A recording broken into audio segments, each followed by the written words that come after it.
So the United Kingdom is doing one of the biggest power grabs that I think any nation is doing right now. They want to control the World Wide Web. And Academic Agent absolutely agrees with this. Like, he wants the leftist government of the UK to control the World Wide Web. Why? I don't know. I mean, Academic Agent is a right-winger. The government is leftist. Why does he wants to be controlled by the government more than he already is? Beats me, but here we are. Now, why am I saying that this is ridiculous? Well, Academic Agent believes that, for example, France should be able to find the BBC because people in France can actually turn on the televisions and see the BBC. And so if the BBC was to publish something that's illegal in France or the government doesn't like it, then the French government should crack down on the British Broadcasting Corporation. That makes no sense to me, but this is what Academic Agent thinks. Now, he actually enjoyed the fact that they went after 4chan because I think they may have found some loli there, right? And if there is loli in 4chan, well, the British government now has a mandate from heaven to crack down on the website. Now, I don't think it's because of loli. I think it's because of the political content. All right, like, let's be honest about what's going on here. The fact that there is a website on the internet where people can post anonymously is not something that the British government wants to allow. And so what's interesting is that they could technically just block the website, right? But it doesn't look good.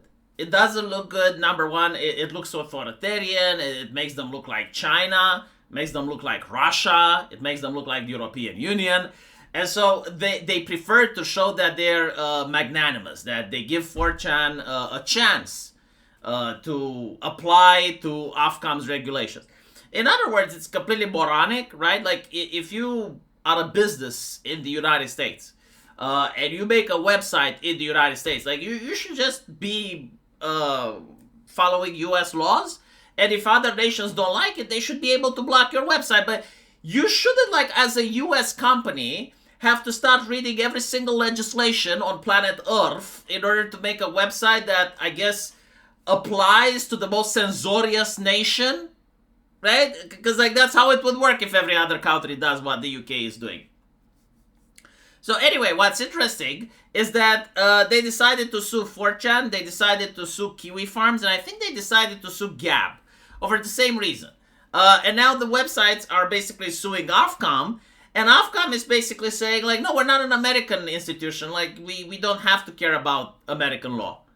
So you end up in a situation where, like, okay, so OffCom doesn't care about American law, but American companies should care about OffCom. It's very fascinating. So the original demand that OffCom did in August was for 4chan to explain its content moderation practices. 4chan basically responded by saying that because of the 4th and the 5th Amendment grounds, they're not required to explain a content moderation decision. It is not required to hand over internal information without a warrant, and cannot be compelled to be a witness against itself. So now OffCom has apparently renewed its demands, and they're wanting to know how exactly 4chan is protecting individuals from illegal content.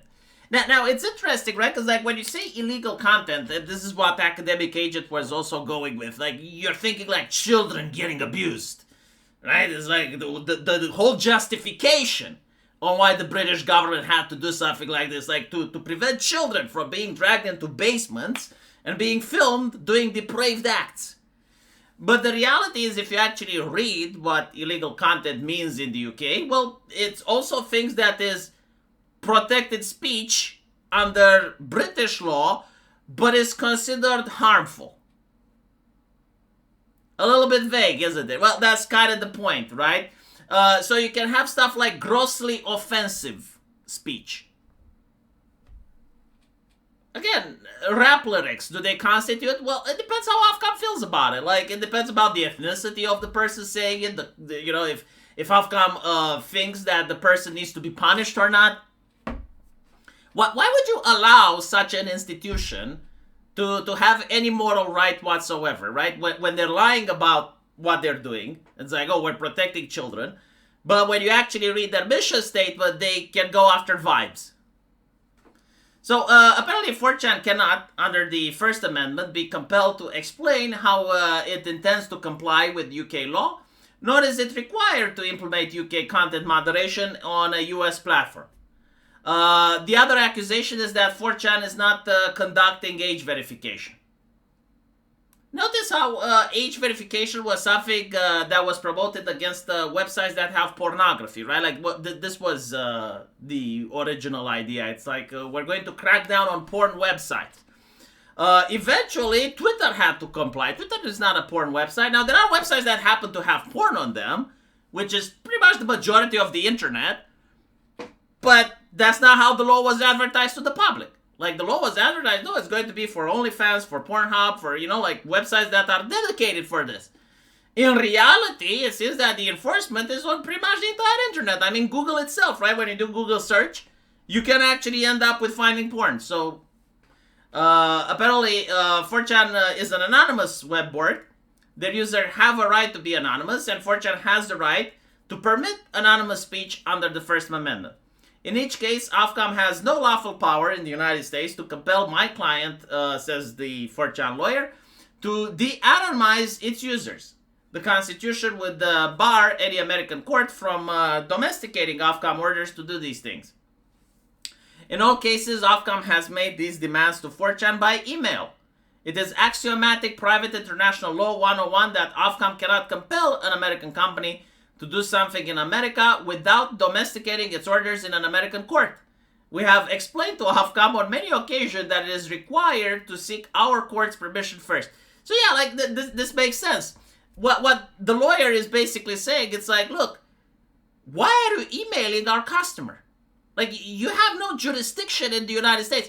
You need to go to an American court, have the case heard there, and if the American court agrees with you, then the American government can compel our customer.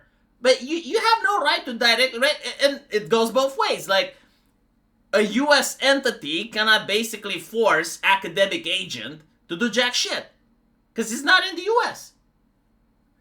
So OffCom doesn't want to do this in American courts because it knows that it's going to lose. The lawyer asked the court in D.C. to confirm this, and OffCom's response to the lawsuit was to invoke America's Foreign Sovereignty Immunity Act, or FSAI, to shield them from our courts. In effect, OffCom's position is that American law doesn't protect Americans from the UK when the UK threatens Americans, but it absolutely protects the UK from Americans when we seek jurisdictional protection under the UK.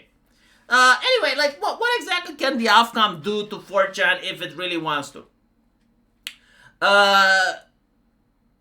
If 4chan is getting any type of funds from the UK, it can seize those, right? So, like, if 4chan has any type of assets in the UK, it can seize them. If any of the founders or people involved with 4chan travel to the UK, it can arrest them. In some extreme cases, although I don't think they will go that far, if they travel to another country that is having an extradition treaty with the UK, in theory, they could be extradited if OffCom, like, somehow gets the British government to have a warrant on their name. But I don't think so, because they're US citizens, right? Like, no one is going to fuck with that. So yeah, like, if any of the people responsible for 4chan travel to the UK, I don't think good things would happen to them. But other than that, yeah, it can just seize their assets. It can block the website UK-wide. And it could also put pressure on anything that's internet infrastructure in order to deplatform 4chan. So, in theory, like, yeah, a government can actually fuck with the website, especially if Australia, Canada, and the European Union joins in. But I am curious to see, like, where does this go? Because they don't seem to be willing to sue 4chan in an American court, which is very interesting. Let me know what you guys think, though. And as usual, I will see you in the comment section. Take care.